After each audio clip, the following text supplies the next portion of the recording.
نحمده ونصلي على رسوله الكريم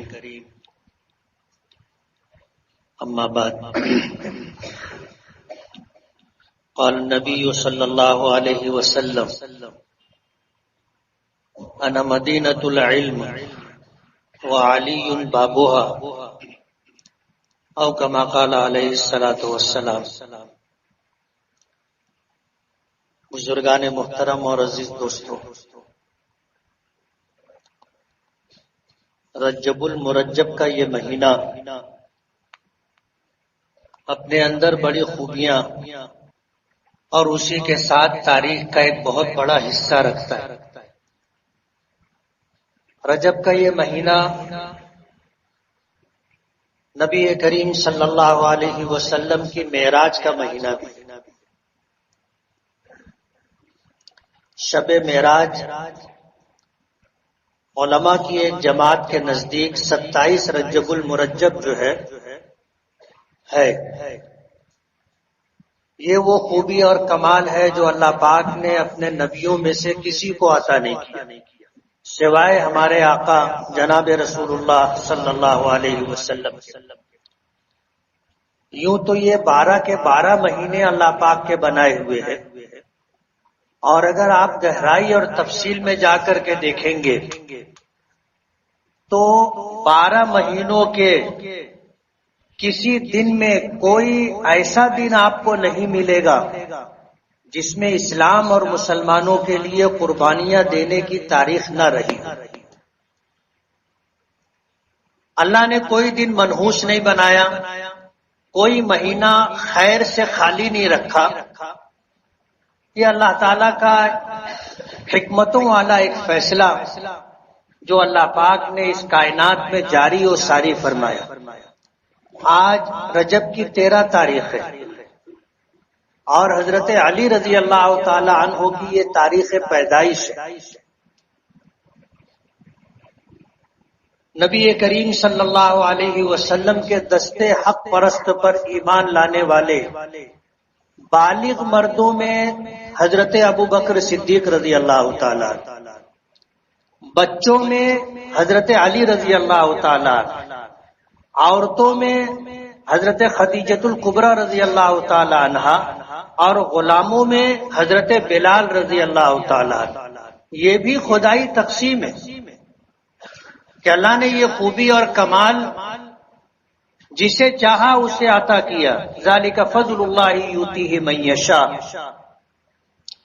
تاریخ میں آتا ہے کہ حضرت علی رضی اللہ تعالی عنہ کی پیدائش کعبۃ المکرمہ میں ہوئی، کعبے کے اندر ہوئی، اور ہوا یہ کہ آپ کی والدہ فاطمہ بنت اسد رضی اللہ تعالی عنہ، فاطمہ بنت اسد اپنے شوہر حضور کے چچا ابو طالب کے ساتھ بیت اللہ کا طواف کر رہی تھی اور امید سے تھی۔ دوران طواف ہی درد زے کی تکلیف ہوئی اور اسی تکلیف کا تذکرہ انہوں نے اپنے شوہر ابو طالب حضور کے چچا سے کیا، تو وہ کعبۃ اللہ کے اندر رہ گئے۔ 4 دیواری تھی، آج کی طرح کعبۃ اللہ نہیں تھا کہ جسے چاہیں داخل ہونے دیں اور جسے چاہیں روک دیں، یہ بات نہیں تھی۔ کعبے میں داخلہ آسان تھا۔ کعبے کی جو تاریخ رہی ہے وہ یہ کہ مختلف ادوار میں اس کی تعمیر ہوتی رہی۔ خود نبی کریم صلی اللہ علیہ وسلم کے زمانے میں ایک تعمیر ہوئی تھی۔ آپ نے واقعہ سنا ہوگا کہ سیلاب آیا اور یہ کعبے کی عمارت وادی میں ہے، یعنی چاروں طرف پہاڑ ہے، نشیب اور گہرائی بیت اللہ ہے۔ سیلابی پانی بھر گیا، بیت اللہ کی دیواریں منہدم ہو گئی۔ قریش مکہ نے طے کیا کہ بیت اللہ کی تعمیر کرنی ہے، لیکن اس میں حلال پیسہ صرف لگے گا۔ اب حلال پیسہ لگے گا، حرام اور مشتبہ مال نہیں لگایا جائے گا، یہ فیصلہ لیا گیا۔ اب جو حلال پیسہ جمع ہوا وہ حلال پیسہ کم تھا، یہی وجہ ہے کہ حتیم کا وہ حصہ جن لوگوں نے حج عمرے کی سعادت حاصل کی ہے انہوں نے دیکھا ہوگا کہ مغربی شمالی سمت میں کعبۃ اللہ جو ہے اس کے گرد ایک دائرہ، نصف دائرے میں ایک دیوار ہے، یہ حصہ حتیم کہلاتا ہے۔ اصل میں حتیم کہتے ہیں کٹا ہوا حصہ۔ کعبۃ اللہ کی عمارت آج چوکور دکھائی دیتی ہے، لیکن اصل میں کعبۃ اللہ چوکور نہیں تھا بلکہ لمبا تھا۔ مشرکین مکہ کے پاس جب حلال کمائی کم پڑی تو ایک سمت سے انہوں نے کعبہ کم کر دیا۔ علماء نے لکھا ہے کہ 6 گز کا حصہ کعبۃ اللہ کا باہر ہے، کعبۃ اللہ کی دیوار کے باہر ہے، جس کو حتیم کہتے۔ یہ بھی اللہ کی ایک حکمت تھی، انہوں نے جس طرح چاہا بنا دیا۔ ابو طالب اپنی بیوی فاطمہ بنت اسد کو اسی چہار دیواری میں لے گئے اور حضرت علی رضی اللہ تعالی عنہ کی پیدائش وہیں پر ہوئی۔ بعد میں زمانہ گزرتا رہا اور حالات کچھ اس طرح کے بنے کہ پھر بیت اللہ میں دروازہ لگا دیا گیا اور اس میں تالا لگ گیا، اور پھر اس زمانے میں ایک خاندان کے پاس اس تالے کی چابی دینا طے ہوئی۔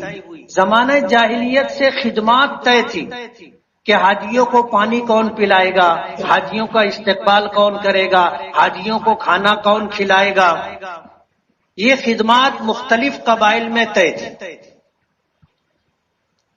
نبی کریم صلی اللہ علیہ وسلم کا وہ زمانہ، آپ اگر سیرت کے واقعات ذہن میں ہوں گے، آپ نے کتابوں میں پڑھے ہوں گے، تو ایک موقع تھا کہ نبی کریم صلی اللہ علیہ وسلم پر جب اللہ نے وہی نازل فرمائی، آپ اللہ کے نبی ہو گئے، حالات بدل گئے۔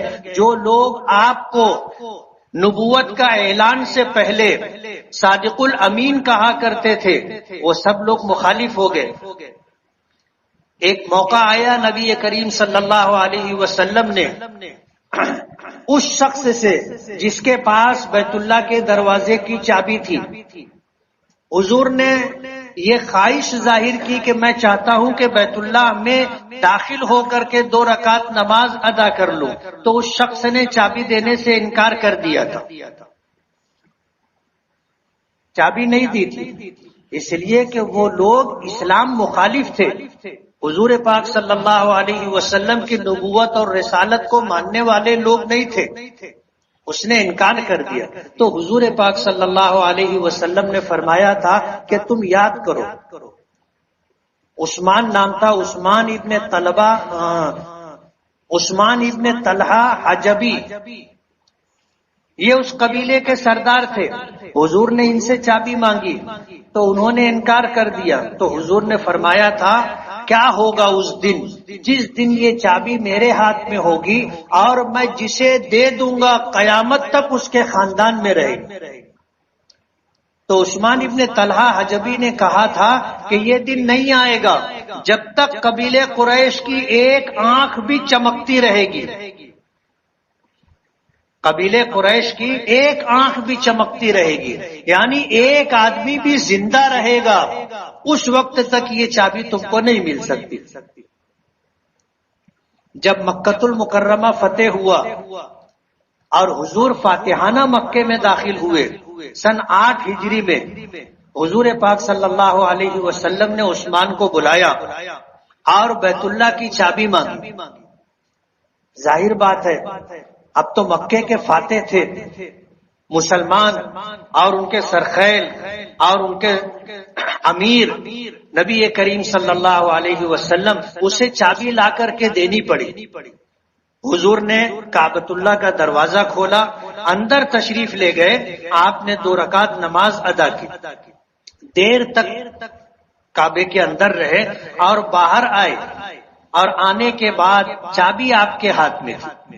حضور پاک صلی اللہ علیہ وسلم نے عثمان ابن طلحہ حجبی کو بلایا اور بلا کر کے کہا کہ تمہیں یاد ہے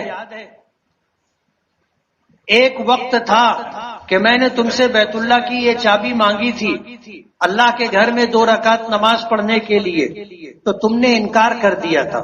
میں نے کہا تھا کہ ایک وقت آئے گا کہ یہ چابی میرے ہاتھ میں ہوگی اور میں جسے دے دوں گا قیامت تک اس کے خاندان میں رہے گی، اس خاندان سے چابی لینے والا ظالم ہوگا۔ سعودیہ میں حکمراں بدلتے رہے، بادشاہتیں بدلتی رہی، لیکن کسی نے بھی بیت اللہ کی چابی اس خاندان کے لوگوں سے نہیں لی، اس لیے کہ حضور نے فرمایا تھا کہ تم سے جو چابی لے گا وہ ظالم ہوگا۔ حضرت عباس رضی اللہ تعالی عنہ کھڑے تھے، حضور کے چچا۔ جب حضور نے یہ بات فرمائی تو کہنے لگے کہ بھتیجے یہ چابی آپ مجھے دے دیں۔ حضور نے فرمایا کہ نہیں۔ عثمان ابن طلحہ حجبی سے کہا کہ تم نے مجھے 2 رکعت نماز ادا کرنے کے لیے بیت اللہ کھولنے کے لیے چابی نہیں دی تھی، میں تمہیں قیامت تک کے لیے اللہ کے گھر کی چابی دیتا ہوں۔ آج بھی وہی خاندان ہے جس کے پاس بیت اللہ کی چابی ہے۔ اس خاندان نے 3 چابیاں بنوائی تھی۔ بیت اللہ کے دروازے بھی بدلتے رہے، تالے بھی بدلتے رہے، تو جو تالا ہے اس کی 3 چابیاں بنوائی۔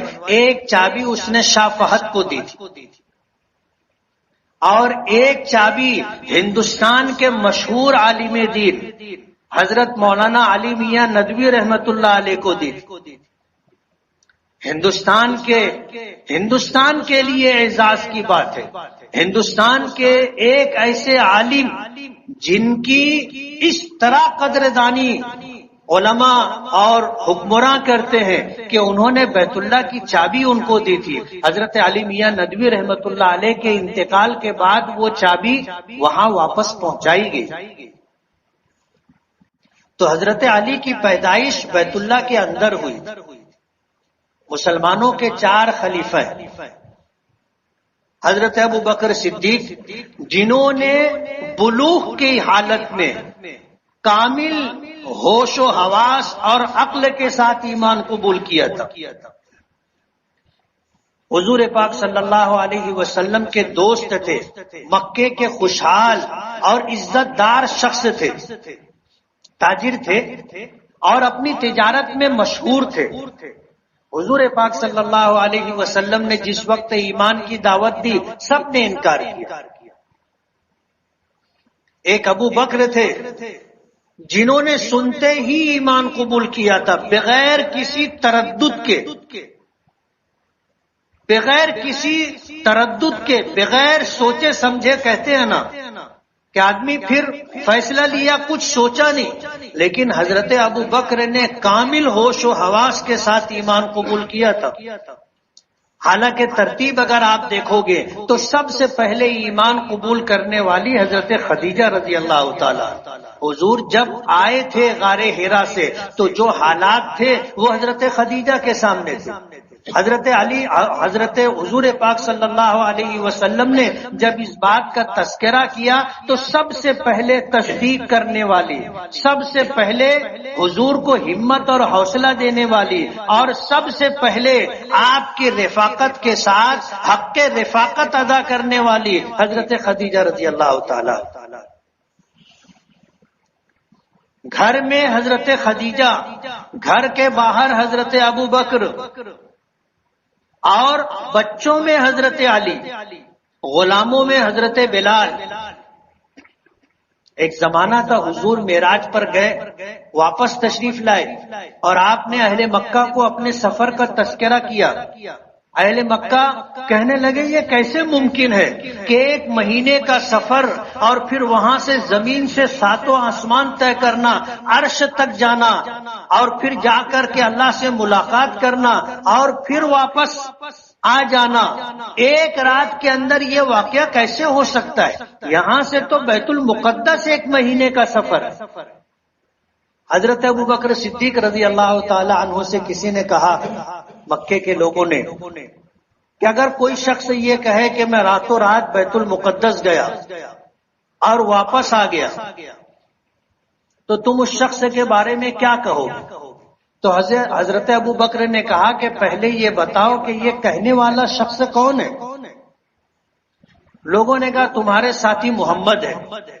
تو کہنے لگے اگر وہ کہتے ہیں تو سچ کہتے ہیں، اگر وہ کہتے ہیں تو سچ کہتے ہیں. ہم تو اس سے بڑی بات کی تصدیق کرتے ہیں کہ ہم حضور کے ساتھ مجلس میں ہوتے ہیں، اللہ کے رسول کی کیفیت بدلتی ہے، اور پھر آپ اپنی آنکھیں کھول کر کے کہتے ہیں کہ اللہ کا ایک فرشتہ جبرائیل آیا تھا اور اللہ کا یہ پیغام دے کر کے گیا. 7ویں آسمان سے اس فرشتے کا آنا اور پھر وہی پہنچا کر کے اللہ کا پیغام پہنچا کر کے چلے جانا ایک لمحے میں ہوتا ہے، ہم اس کی تصدیق کرتے ہیں. یہ تو رات بھر کی بات ہے. 4 خلیفہ حضرت ابو بکر صدیق، اور دوسرے خلیفہ حضرت عمر، تیسرے خلیفہ حضرت عثمان، اور چوتھے خلیفہ حضرت علی. حضور پاک صلی اللہ علیہ وسلم کی عمر مبارک 30 سال ہوئی تھی، اور حضرت علی رضی اللہ تعالی عنہ کی پیدائش ہوئی تھی. یعنی حضرت علی حضور سے 30 سال چھوٹے تھے. عبد المطلب کی اولاد میں 2 بیٹے عبداللہ اور ابو طالب، یہ دونوں سگے بھائی تھے. یہ دونوں سگے بھائی تھے. عبد المطلب کی اور بیویاں بھی تھیں، ان سے اور بھی بچے تھے، لیکن یہ 2 سگے تھے. اللہ تعالیٰ نے حضرت آدم کی اولاد میں حضرت ابراہیم کو چنا تھا. حضرت ابراہیم کے خانوادے میں آتے آتے ہاشم کو چنا، اور ہاشم کی اولادوں میں عبد المطلب، اور عبد المطلب اور اسی کے پھر ان کے گھرانے میں اللہ نے یہ 2 بچے عطا کیے، ایک حضور پاک صلی اللہ علیہ وسلم اور دوسرے حضرت علی. ایک امام الانبیاء ہیں، سید المرسلین ہیں، اور دوسرے امام الاولیاء ہیں حضرت علی رضی اللہ تعالی عنہ، خلیفۃ المسلمین. حضور نے فرمایا کہ میں علم کا شہر ہوں اور علی اس کے دروازے. غزوہ تبوک کے موقع پر نبی کریم صلی اللہ علیہ وسلم جب جانے لگے غزوے میں، تو اپنی جگہ مدینۃ المنورہ میں حضرت علی کو اپنا ذمہ دار اور نائب مقرر کیا تھا. تو حضرت علی کہنے لگے کہ اللہ کے رسول، آپ مجھے عورتوں اور بچوں میں چھوڑ کر کے جا رہے ہیں، عورتوں اور بچوں میں چھوڑ کر کے جا رہے ہیں. تو حضور نے فرمایا تھا کہ علی، کیا تمہارے لیے یہ نسبت کافی نہیں ہے جو حضرت موسیٰ اور حضرت ہارون میں تھی، کہ حضرت موسیٰ جب جانے لگے تو اپنے بھائی ہارون کو انہوں نے جو ہے اپنا نائب مقرر کیا تھا. کیا تمہارے لیے یہ نسبت کافی نہیں ہے کہ میں غزوے میں جا رہا ہوں اور اپنی جگہ تمہیں اپنا نائب مقرر کر کے جا رہا ہوں، لیکن سن لو کہ میرے بعد کوئی نبی نہیں ہوگا. حضرت موسیٰ کے بعد حضرت ہارون نبی ہوئے تھے. اللہ کے رسول نے شک کا دروازہ بھی بند کر دیا اور واضح کر دیا کہ میں تمہیں اپنا نائب تو مقرر کر رہا ہوں، لیکن سن لو کہ میرے بعد کوئی نبی نہیں ہوگا. حضرت علی رضی اللہ تعالی عنہ بہت جری اور بہادر تھے، بہت جری اور بہادر تھے. غزوہ بدر کے موقع پر جب آمنا سامنا ہوا تو اس موقع پر پہلے مبارزت ہوتی تھی. مبارزت کہتے ہیں کہ لشکر میں سے ایک آدمی آگے نکلتا تھا اور وہ اعلان کرتا تھا کہ تم میں کون ہے جو آ کر کے مجھ سے مقابلہ کرے گا، کون ہے جو آ کر کے مقابلہ کرے گا. تو ادھر سے ایک شخص نکل کر کے آتا تھا اور یہ سلسلہ چلتا رہتا تھا، ایک کے بعد ایک، ایک کے بعد اس طرح. اس کو مبارزت کہتے. جب آمنا سامنا ہوا، ایک طرف 313 نہتے اور ایک طرف 1000 افراد پر مشتمل مکمل لشکر تھا جو پوری طرح ہتھیاروں سے لیس تھا، جو جنگ کرنے ہی کے لیے آیا تھا. مسلمان جنگ کے لیے نہیں نکلے تھے. مشرکین مکہ کی فوج میں سے 4 آدمی آئے، 4 آدمی. اور انہوں نے آ کر کے اعلان کیا کہ ہم سے کون مقابلہ کرے گا، آؤ۔ مسلمانوں کے لشکر سے مدینے کے رہنے والے انصار نکلے، انہوں نے کہا کہ تمہارا ہمارا مقابلہ نہیں ہے، تم واپس جاؤ، ہم اپنے لوگوں سے لڑنے کے لیے آئے، جو لوگ مکے سے ہجرت کر کے تمہارے یہاں آئے ہیں ان کو بھیجو، تمہارا ہمارا مقابلہ اور جوڑ نہیں ہے، تم کھیتی کرنے والے لوگ ہو، ہم جنگجو لوگ ہیں، ہم شجاع جری اور بہادر لوگ ہیں۔ انصار کو واپس کر دیا تو 4 جو نکل کر مہاجر آئے ان میں ایک حضرت علی بھی تھے، اور حضرت علی کا جس سے مقابلہ تھا وہ ایک ایسا شخص تھا جس کا نام مرحب تھا، اور اس کی شجاعت، بہادری اور طاقت کا یہ حال تھا کہ اہل عرب مانتے تھے کہ یہ 1000 آدمیوں پر اکیلا بھاری ہے۔ حضرت علی اس کے مقابلے میں گئے تو نوجوان تھے، تو وہ شخص کہنے لگا کہ تم مجھ کو پہچانتے ہو؟ حضرت علی نے کہا کہ ہاں میں پہچانتا ہوں۔ اس نے کہا کہ میں وہ شخص ہوں جو تنے تنہا 1000 آدمیوں پر بھاری ہے، تم مجھ سے مقابلہ کرنے کے لیے آئے ہو؟ تو حضرت علی نے کہا کہ ہاں میں علی ہوں، ابو طالب کا بیٹا ہوں، اور میں وہ شخص ہوں جس کو موت زندگی سے زیادہ پیاری ہے، میں وہ شخص ہوں جس کو موت زندگی سے زیادہ پیاری ہے۔ مقابلہ ہوا، حضرت علی نے مار دیا، اور جو 4 لوگ گئے تھے مسلمانوں کی طرف سے، 3 تو اپنے دشمنوں کو انہوں نے قتل کر دیا، جہنم واصل کر دیا، ایک تھے حضرت عبید، وہ اپنے دشمن سے مغلوب ہو رہے تھے، اور دشمن نے جب تلوار ماری تو پیر کٹ گیا، حضرت علی ادھر سے فارغ ہوئے، اس دوسرے کو بھی حضرت علی نے نمٹا دیا تھا، اور اپنے ساتھی کو اٹھا کر لے کر کے آئے۔ خیبر کی فتح کا واقعہ تو بہت مشہور ہے۔ خیبر کا ایک یہودیوں کا قبیلہ تھا جو قلعہ بند تھا، غزوہ بدر کے موقع پر ان لوگوں نے، احد کے موقع پر ان لوگوں نے مخالفت کی تھی، اور جو معاہدہ نبی کریم صلی اللہ علیہ وسلم کے ساتھ کیا تھا وہ توڑ دیا تھا، مکے والوں کا ساتھ دیا تھا۔ جب معاہدہ ختم ہو گیا، توڑ دیا ان لوگوں نے، تو حضور نے پھر ادھر سے فارغ ہونے کے بعد خیبر کا محاصرہ کیا۔ 1 مہینے تک محاصرہ رہا، کوئی راستہ بنا نہیں۔ حضور پاک صلی اللہ علیہ وسلم نے فرمایا تھا کہ کل میں ایک ایسے شخص کو ذمہ داری دوں گا، یہ جھنڈا دوں گا، جو مجھ سے محبت کرتا ہے اور میں اس سے محبت کرتا ہوں، اور اس کے ہاتھ پر اللہ خیبر کی فتح عطا کرے گا۔ حضرت عمر رضی اللہ تعالیٰ عنہ کہتے ہیں کہ میں ساری رات بے چین رہا، نیند نہیں آئی، اور میری خواہش یہ تھی کہ یہ عزت اور یہ مقام اللہ مجھے عطا کرے، کہ اللہ کے رسول نے کہا ہے کہ اسے مجھ سے محبت ہے اور میں اس سے محبت کرتا ہوں، اور اللہ اس کے ہاتھ پر ہمیں فتح عطا کرے گا۔ حضرت عمر کہتے ہیں کہ رات بھر مجھے نیند نہیں آئی، صبح ہوئی، نماز کے بعد حضور نے پوچھا کہ علی کہاں ہے؟ نظر نہیں آ رہے تھے، پوچھا علی کہاں ہے؟ تو لوگوں نے کہا کہ اللہ کے رسول ان کی آنکھیں آئی ہوئی ہیں اور آنکھ کھل نہیں رہی۔ حضور نے کہا کہ علی کو بلاؤ۔ حضرت علی کو بلایا گیا، حضور نے اپنا لعاب مبارک ان کی آنکھوں میں لگایا، آنکھیں بالکل ٹھیک ہو گئی۔ حضرت عمر کہتے ہیں کہ جب سب بیٹھے ہوئے تھے تو میں ذرا اونچا ہو کر کے بیٹھا ہوا تھا کہ حضور جب دیکھے تو میں واضح طور پر نظر آ جاؤں، لیکن حضور نے حضرت علی کو بلایا اور جھنڈا ان کو عطا کیا۔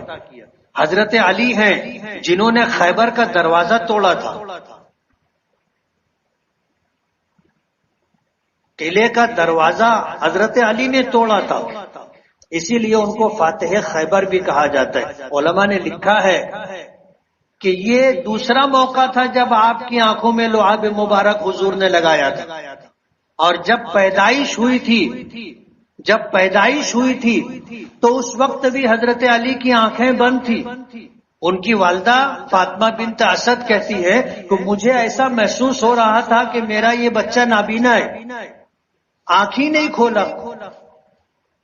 ہم حیران تھے کیا کریں کہ اس موقع پر حضور تشریف لے آئے تو ہم نے اس بچے کو حضور کی گود میں دیا اور عرض کیا کہ یہ بچہ آنکھ نہیں کھول رہا ہے۔ حضور اس وقت نبی نہیں ہوئے تھے، لیکن مکے والوں میں محترم تھے، صادق الامین کہلاتے تھے۔ حضور کی گود میں دیا تو حضور نے اپنا لعاب مبارک اس وقت بھی لگایا تھا، اور لعاب مبارک لگاتے ہی حضرت علی نے آنکھ کھولی تھی۔ اور یہ وہ شخصیت ہے جس نے دنیا میں آنے کے بعد آنکھ کھولی تو سب سے پہلے حضور پاک صلی اللہ علیہ وسلم کو دیکھا۔ یہ بھی خدائی تقسیم ہے، اللہ کا عطا کردہ اعزاز ہے کہ حضرت علی نے آنکھ کھولی تو سب سے پہلے چہرے انور کو دیکھا، اپنی ماں کو نہیں دیکھا، اپنے باپ کو نہیں دیکھا۔ آنکھ کھولی تو اللہ کے رسول صلی اللہ علیہ وسلم کا چہرہ دیکھا۔ حضرت علی کی بڑی خوبیاں ہیں، بڑے کمالات ہیں، اللہ پاک نے عجیب خوبیوں سے نوازا تھا۔ تھوڑے سے وقت میں ان کی زندگی کے بہت اچھے واقعات ہیں، ان کو بیان کرنا ممکن نہیں،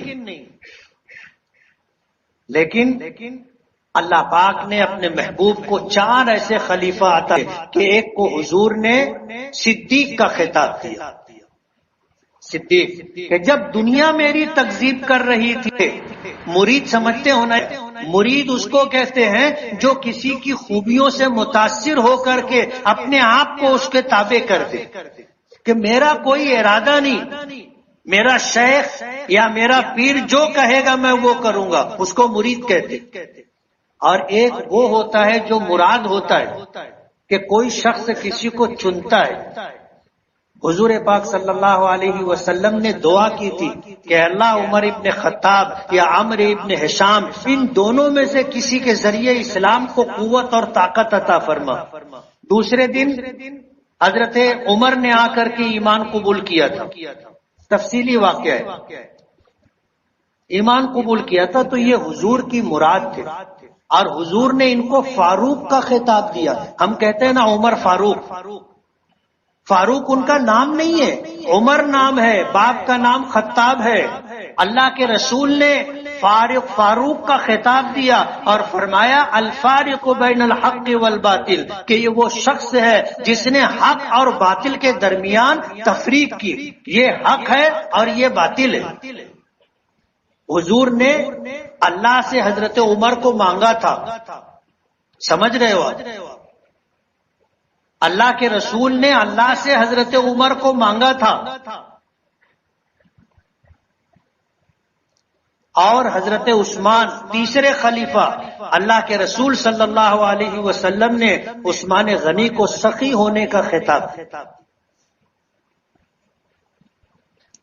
حیادار شخص تھے۔ اللہ کے رسول نے اپنی ایک بیٹی ان کے نکاح میں دی، اس بیٹی کا انتقال ہو گیا، حضور نے دوسری بیٹی کا نکاح کیا، دوسری بیٹی کا انتقال ہو گیا تو حضور نے فرمایا تھا کہ اگر مجھے اللہ اور بیٹیاں دیتا تو میں انہیں عثمان کے نکاح میں دے کر خوشی محسوس کرتا۔ اللہ کے رسول کو اتنے محبوب اور پسند تھے۔ اور پھر حضرت علی کرم اللہ وجہ، حضرت علی کی پرورش حضور نے کی۔ آپ اندازہ کرو کہ جس کی پرورش اللہ کے رسول نے کی ہو، کیسی پرورش کی ہوگی، کیسی تربیت کی ہوگی۔ لیکن یہ تقسیم ہے، ان خلفائے اربعہ میں پہلا مقام حضرت ابو بکر کا، دوسرا مقام عمر کا، تیسرا مقام عثمان کا، چوتھا مقام حضرت علی کا۔ اس کے بعد خلافت ختم ہو گئی۔ خود حضور نے فرمایا کہ خلافت 30 سال رہے گی، اس کے بعد خلافت ختم ہو جائے گی۔ تو حضرت علی کی شہادت پر 30 سال مکمل ہو گئے تھے۔ حضرت عائشہ صدیقہ رضی اللہ تعالی عنہا سے کسی نے پوچھا تھا کہ اللہ کے رسول کو سب سے زیادہ محبت کس سے تھی؟ تو حضرت عائشہ رضی اللہ تعالی عنہا نے جواب دیا تھا کہ حضور کی بیٹی حضرت فاطمہ رضی اللہ تعالی عنہا، جن کو حضور کو سب سے زیادہ محبت۔ پوچھا کہ مردوں میں سب سے زیادہ محبت کس سے تھی؟ فرمایا کہ فاطمہ کے شوہر حضرت علی سے۔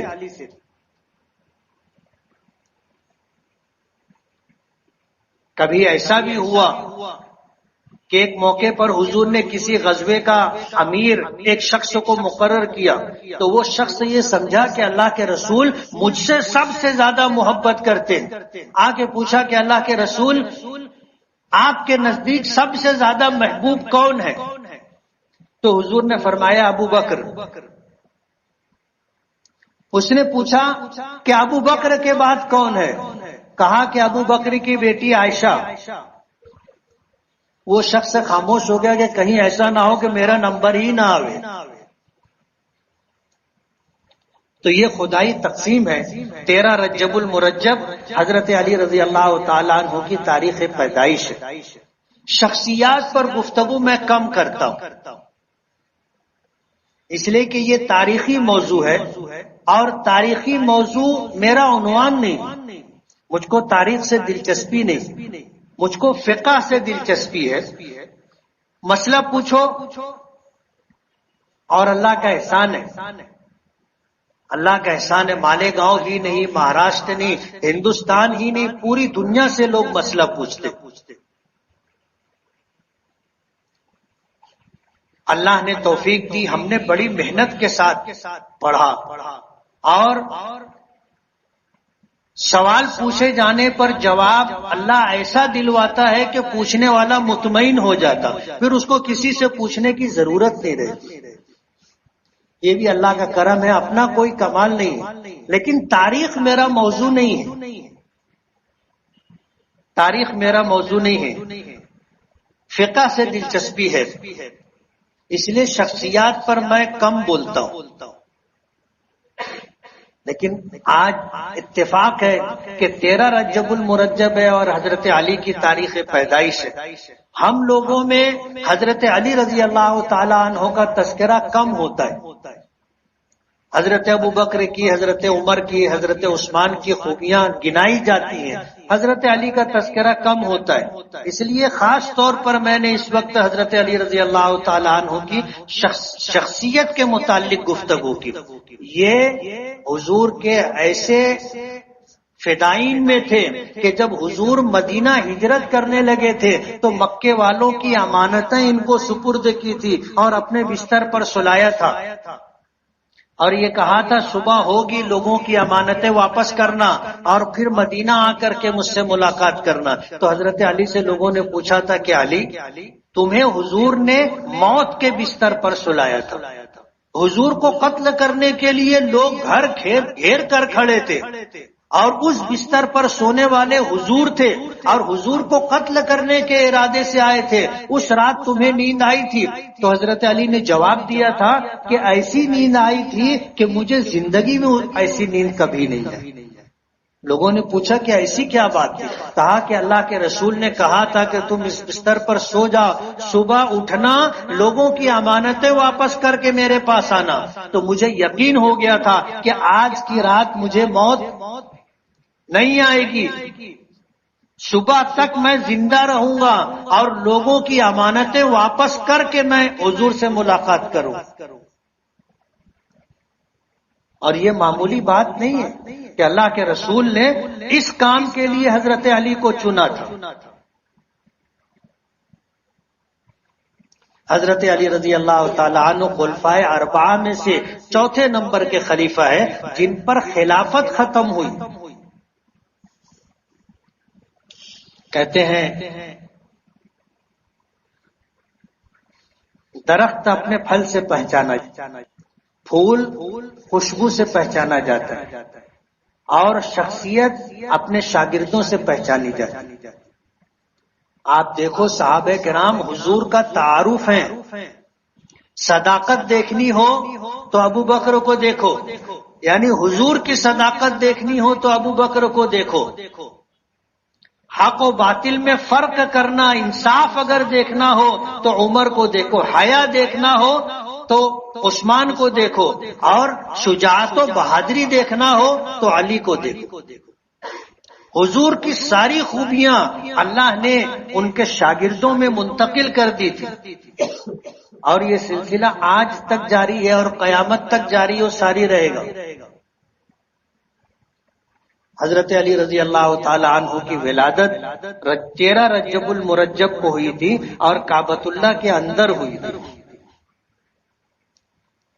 اس لیے یہ عطائے خداوندی ہے، اللہ جسے چاہتا ہے وہ یہ مقام عطا کرتا ہے۔